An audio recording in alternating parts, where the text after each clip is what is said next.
pretty psyched that the interior and the sheet metal associated with it is near completion. Hey folks, I'm Mike. This is KEI Fabrication. 2.5 years ago, we pulled what was left of this vintage open wheel NASCAR modified out of the woods, and we've begun the resurrection process. Here we are 45 years later, and this car is extremely close to returning to the track. I hope you like this stuff. Follow along, like, share, and subscribe, and go on the journey with us.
I think the steel store sold me the wrong gauge sheet metal. Shame on me for not checking it when I picked it up. I asked for 20 gauge. I think they gave me 18. It's worse than I thought. I just checked it. It's 16 gauge. Alright, and apologize because I didn't film much, but I'm in the process of roughing in this rear firewall. This is going to come up to the top of the seatbelt bar, and then it's going to have a 90-degree bend and head back, and then from there the panel that goes up to the rear window is going to slope from this edge up towards the back. So the rear floor pan here is going to follow this tube, and it's going to take that same kind of shape over on this frame rail over here. So a little bit of a challenge. I've been sneaking up on it, which is why I haven't been filming. I just in and out, trimming, and I'm super close, very happy. And now I can start doing the final trimming to clear these tubes. So this flange can fold back. Same thing with this one, and this one, and this one. So it's super complicated. I did choose to two-piece this, so I will put a seam here, and I will probably do an offset so it overlaps a little bit. And this side will look very similar to the other side, except for, you know, to make a race car out of this thing, I decided to offset the body 3 inches, which means the cage is offset 3 inches, which means these are not symmetrical. So I've got to go through this whole process. I can't even use that as a pattern because it's just not the same. So, oh well. Race car builder life.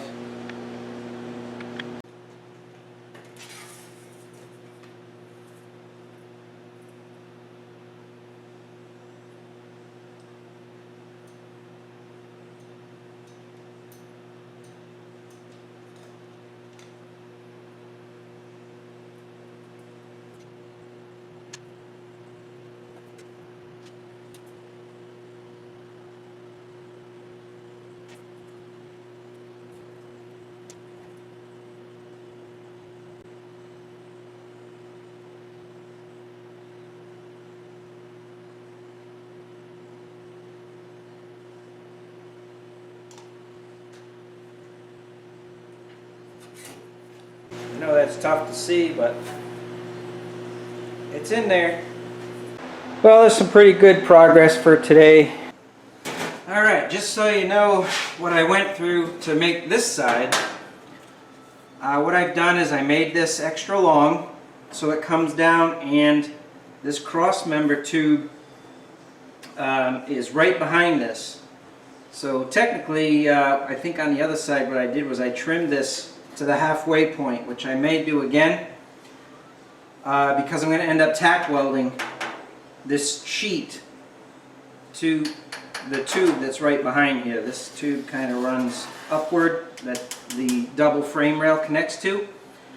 So I've got this trimmed really, really nicely to the transmission, or I should say the drive shaft tunnel. I've got it notched around the frame. I've gone ahead and marked the tubes where the existing height is right now, and when I take this off, I'll measure down from there to the top of the tube that's right behind this, and then I know that's where I need to make my bend.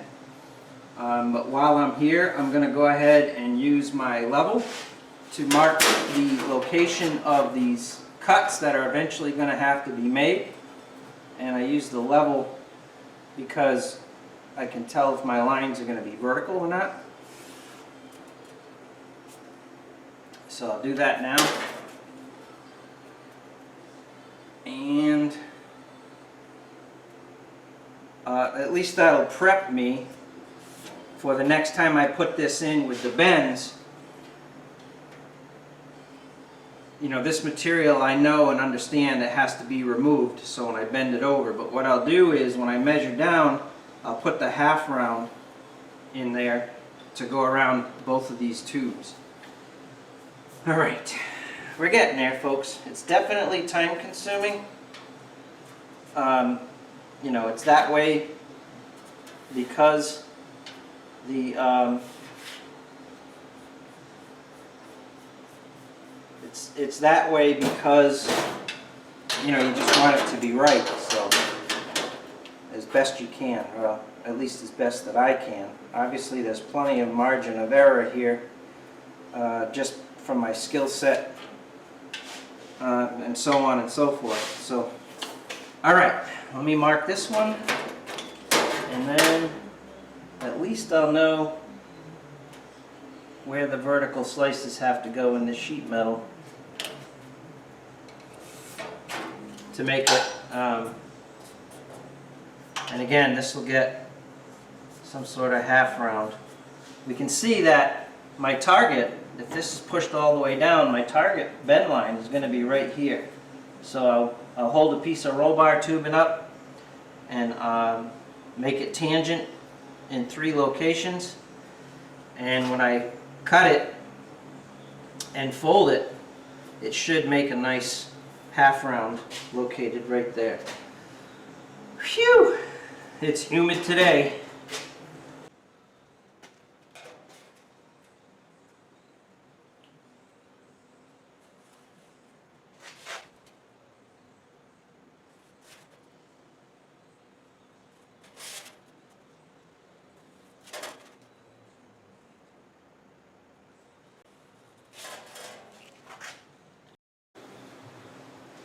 Alright, couple of things I've done this time is I made sure the dies were on correctly. I don't have any flanges in this project yet, so I won't be running into the throat and get stuck on it like I have been in the past. And I made sure that the dies were tight so they don't slip while I'm trying to run it. So, and here we go.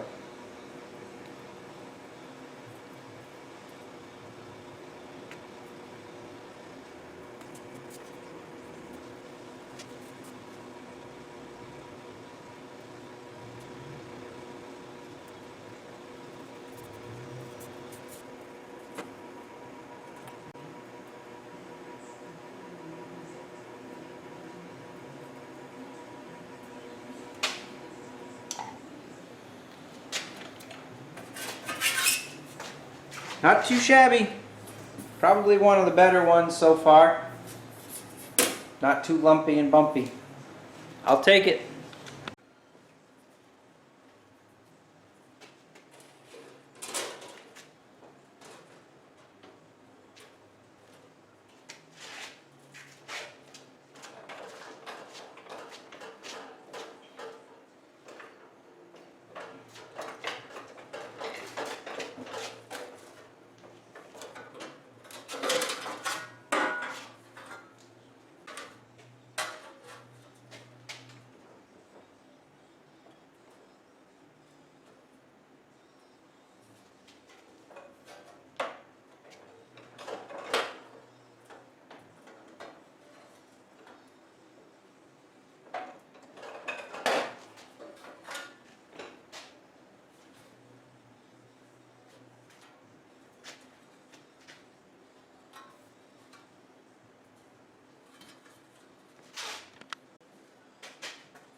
Alright, so what I've got here is a shelf that I can trim back to the bar that's behind here that the seatbelt tabs are welded to. And I'm actually going to put a step flange in here so it's not, you know, a big overlap. And that's it for this panel. And you know, my reward for finishing this panel is to be able to do the floor pan under the driver's seat. And then of course the transition from here up to the rear window to fill in the back firewall, which that idea hasn't been solidified yet, so as soon as I figure out what I'm going to do, I'll let you know. Time for some cardboard aided design. This is that ram board that they sell at the lumber supply stores. I bought it because it was recommended by another fabricator. I don't know if you watch Kyle on KillFab. He used this to template all of the craziness that he did on his hot rod Mustang that he built. Fabulous job. If you haven't checked his channel out, I recommend you go do that. So I'm going to cut this down into a chunk that is required to fill the void that I'm trying to template. This is a super complicated fit because of the curvature of the body and the curvature of the back window, and I'm just going to do the best I can to template it so when I do get down to making it out of sheet metal, the struggle should be over at that point. So I'm going to cut myself a size that I know that I can trim down. And then I'm going to set it up into the car. I'm going to climb under the car. Hopefully I have everything in there that'll help me template this out. So you know how that goes. As soon as you get in there, you remember what you forget and I'll have to get back out. So you guys need to count how many times that happens.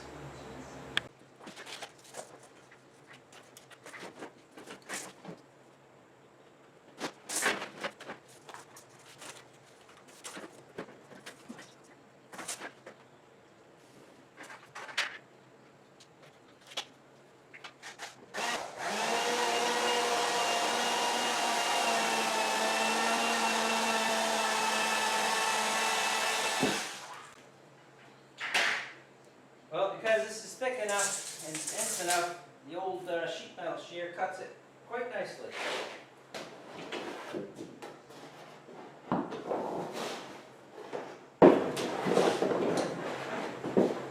Alright, I gotta figure out where all this stuff is gonna land inside here. So I gotta get in there and map out a plan and then cut the sheet metal, the cardboard, the pretend sheet metal, a little closer to size.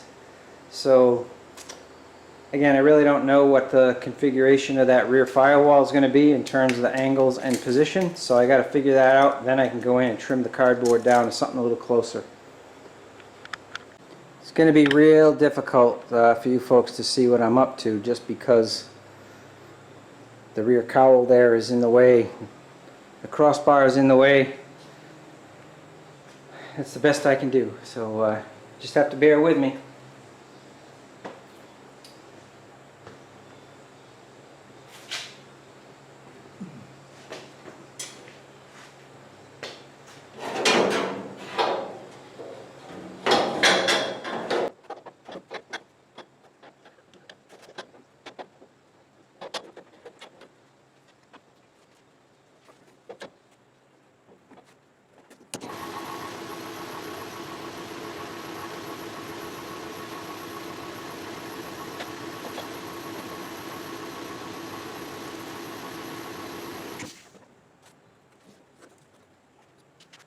Alright, I have no choice but to give you this perspective. It's the only one I can provide, just because of the way the camera is and all this stuff going on. So this is the back of the cage.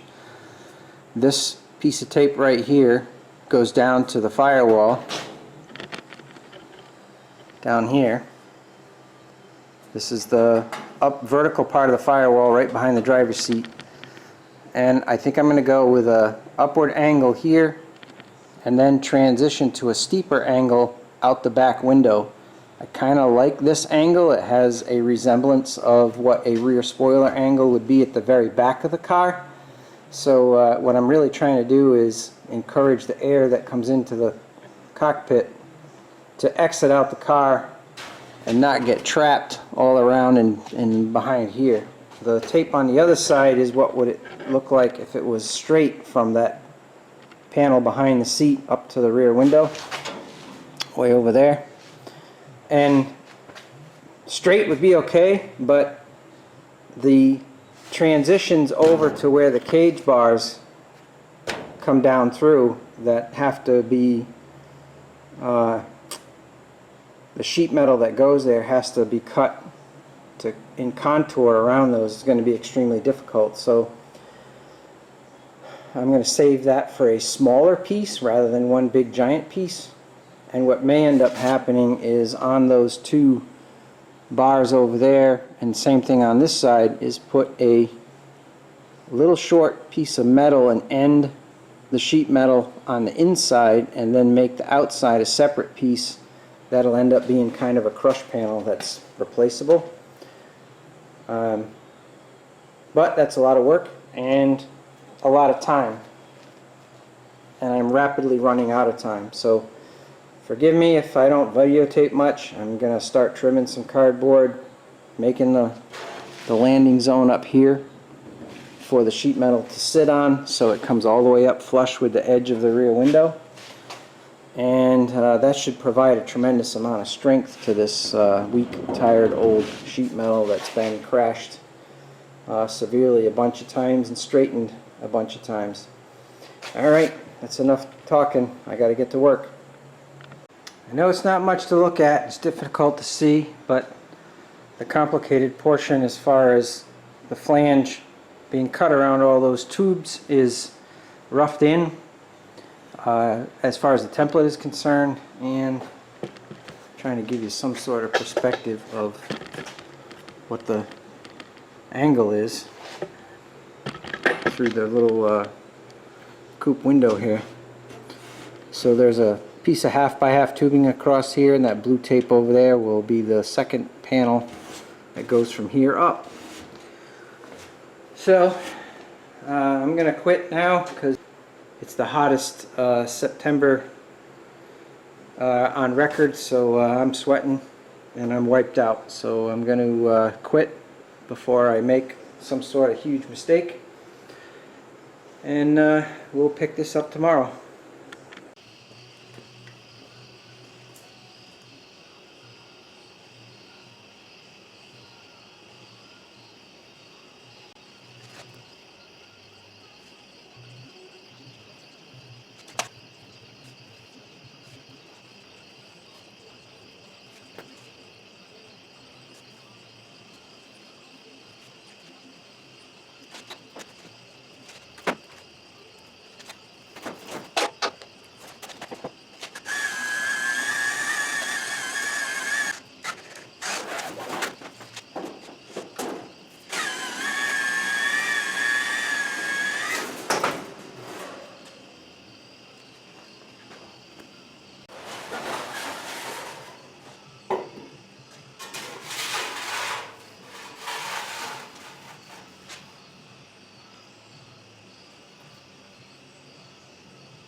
A little bit of a wrestling match. Not too bad. Alright, I got the easy part done. The cardboard version of the rest of the rear firewall is completed.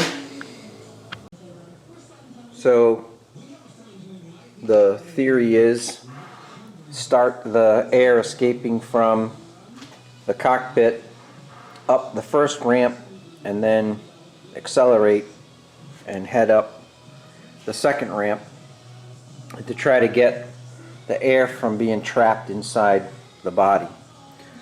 So let's pull the cardboard out and we'll make a metal one.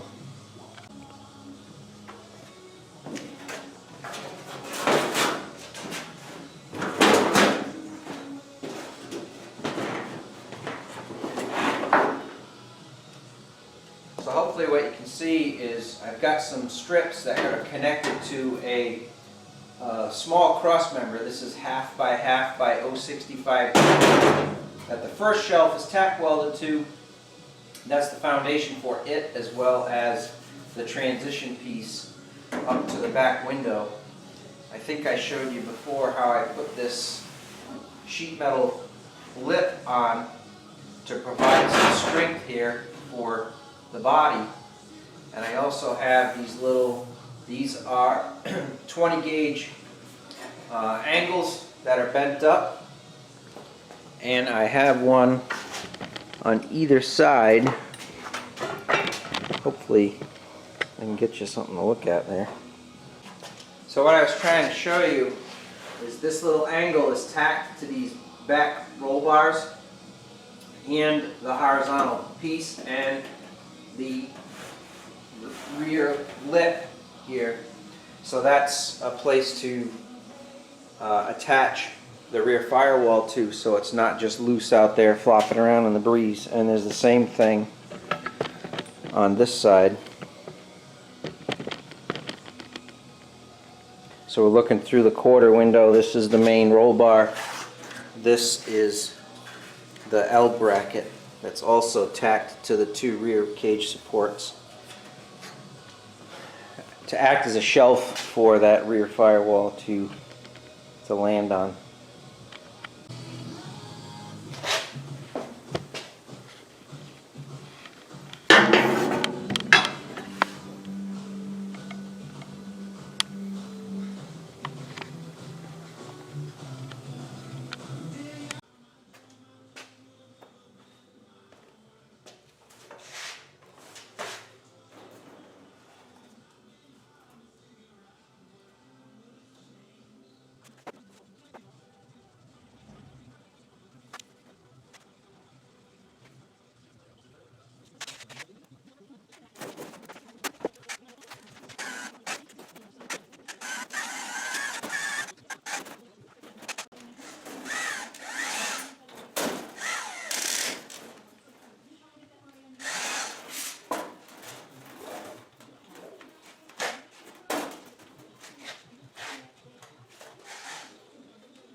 Alright, as you can tell from all the shrapnel on the floor, I just cut away all of the contours around the tubing and the final cuts of the profile. So now we're going to stick it in and see what the test fit looks like.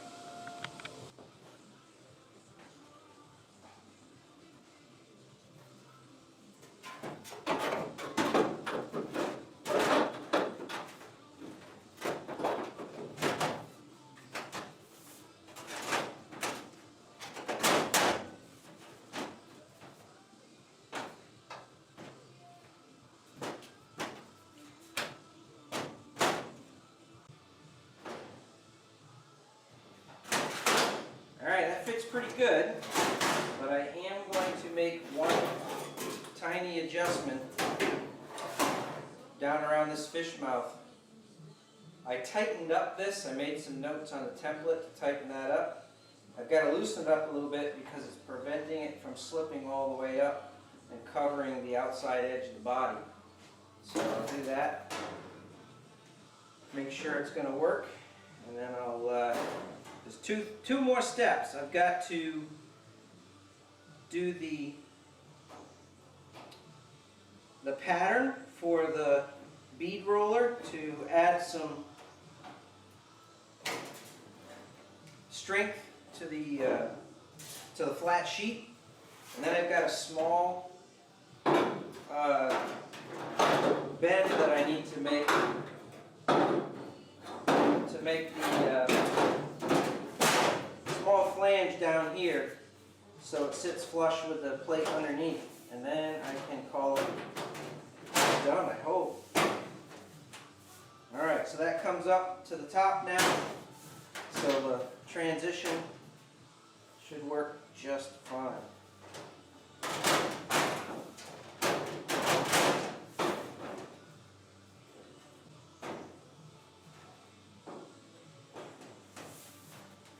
Alright, I like that a lot.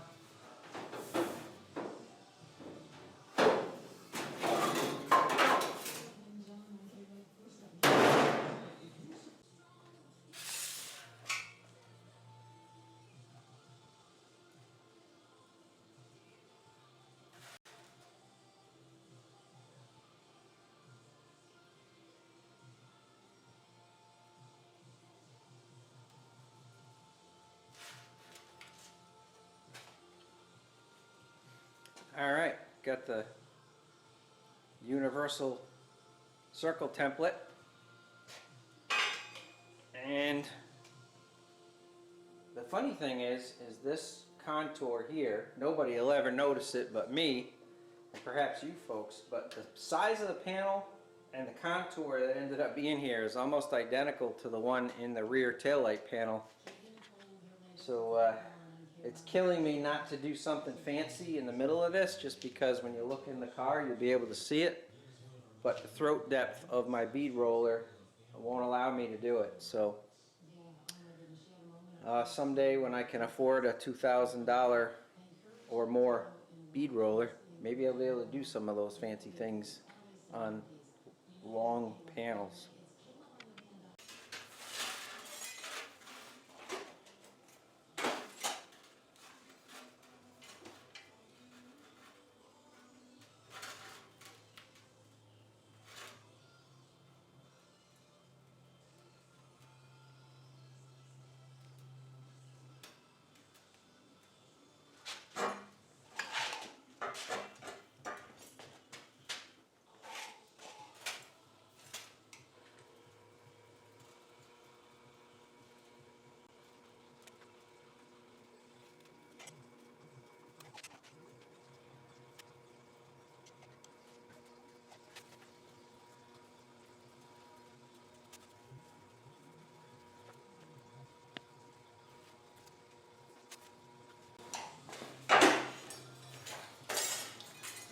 Well, that went much better than some of the others.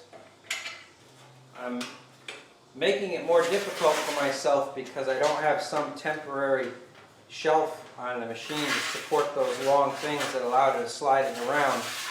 Some of the guys who do this on a regular basis have a table that kind of slides in that gives it support on either side. If I took the time to do it, I wouldn't get this job done, and to be honest with you, I don't have the space in the shop to have that sitting around, so I'm tripping over enough stuff as it is. Went pretty good. I'm happy with it. So got to make this flange bend, and then we can put it in the car. Well, sorry I didn't film the installation of it, but it slipped right in just like the cardboard one did. The camera was way on the other side of the shop, and I had already climbed in between the rear end and the fuel cell, and so I wasn't going to get back out just to turn the camera on. But it looks kind of cool, in my opinion.